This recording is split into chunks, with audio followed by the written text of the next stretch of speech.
Hello दोस्तों, स्वागत है रेडियोलॉजी लर्निंग चैनल पर। आज का हमारा टॉपिक है जॉइंट्स और उनके क्लासिफिकेशन, जो कि एग्ज़ाम के पॉइंट्स ऑफ व्यू से बहुत ही इम्पोर्टेंट है। तो चलिए स्टार्ट करते हैं। तो पहले देखते हैं जॉइंट्स के डेफिनेशन को। तो joints is a junction between two और मोर बोन्स और कार्टिलेज। जॉइंट्स क्या है? दो या दो से अधिक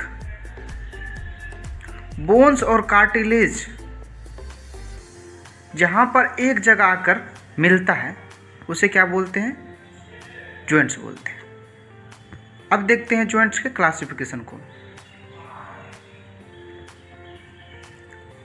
तो जॉइंट्स को 3 कैटेगरी में डिवाइड किया गया है। फर्स्ट को बोलते हैं फाइब्रस जॉइंट, सेकंड को बोलते हैं कार्टिलेजियस जॉइंट और थर्ड को बोलते हैं साइनोवियल जॉइंट्स।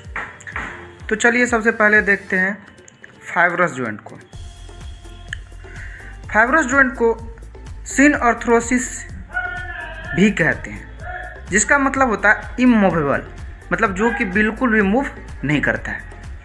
चलिए फाइब्रस जॉइंट की बात करें तो in which the bones are articulate by fibrous tissue.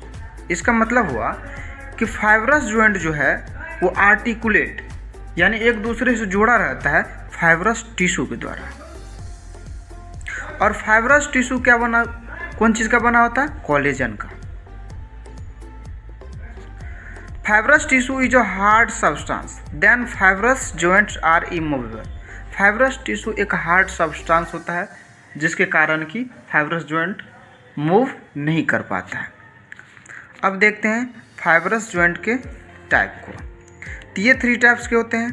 पहला सूचर, जिसका एग्जांपल हम देखें तो coronal suture, sagittal suture, lambdoid suture, जो कि हम स्कल बोन जो एक दूसरे से जुड़ा रहता है वो सूचर के द्वारा जुड़ा रहता है,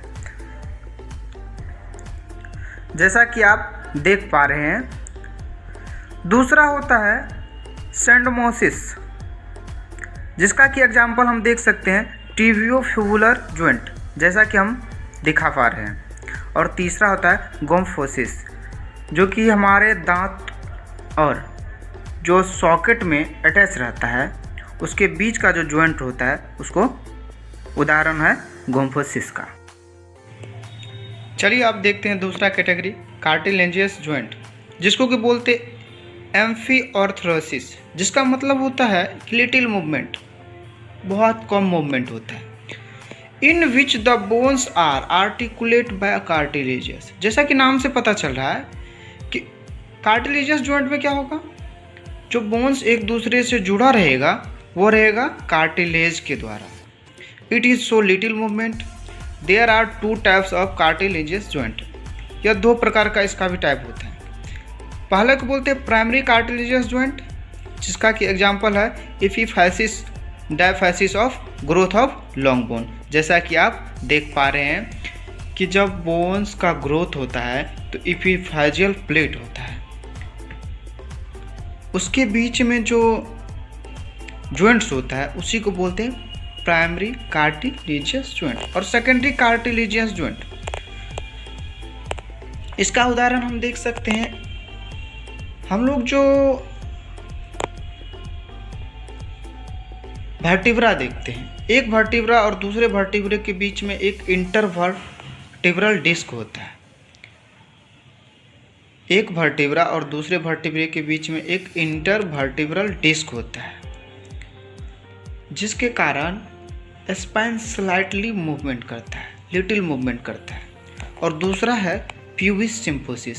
जब बच्चे जन्म लेते हैं तो प्यूबिस सिम्फोसिस क्या होता है, थोड़ा सा वो बड़ा होता है। चलिए अब देखते हैं साइनोवियल जॉइंट। इसे डायऑर्थ्रोसिस भी कहते हैं, जिसका मतलब होता है freely movable. Synovial joints have space between the articulating bones in which present synovial fluid। Synovial joint के पास एक स्पेस होता है जिसमें कि साइनोवियल फ्लूइड भरा रहता है। Wall of space are formed by articular capsule. Space का जो वॉल होता है उससे क्या बनता है? Articular capsule. आर्टिकुलर कैप्सूल है जो थीन साइनोवियल मेम्ब्रेन। जो आर्टिकुलर कैप्सूल होता है उसका जो मेम्ब्रेन होता है वो थिन होता है। विच सीक्रेट साइनोवियल फ्लूइड, जिससे कि साइनोवियल फ्लूइड सीक्रेट होता है। Synovial fluid is a thick fluid. Synovial fluid क्या है? एक मोटा सा द्रव या फ्लूइड है जो कि एक बोन दूसरे बोन्स के बीच में लुब्रिकेशन का काम करता है। एग्जाम्पल की बात करें तो शोल्डर जॉइंट, रिस्ट जॉइंट। तो चलिए इसको थोड़ा समझते हैं। जैसे कि ये एक बोन रहा और ये एक बोन रहा, इसके बीच में ये एक कैप्सूल है, ये स्पेस रहा, इसके साइड में एक कैप्सूल है जिसमें कि साइनोवियल मेम्ब्रेन होता है और इससे क्या होता है? साइनोवियल फ्लूइड सेक्रेट होता है, जिसके जो काम करता है क्या कि जो साइनोवियल जॉइंट्स है उसको लुब्रिकेशन में का काम करता है। साइनोवियल जॉइंट्स के टाइप और इसके बारे में कुछ और अगले वीडियो में जानेंगे।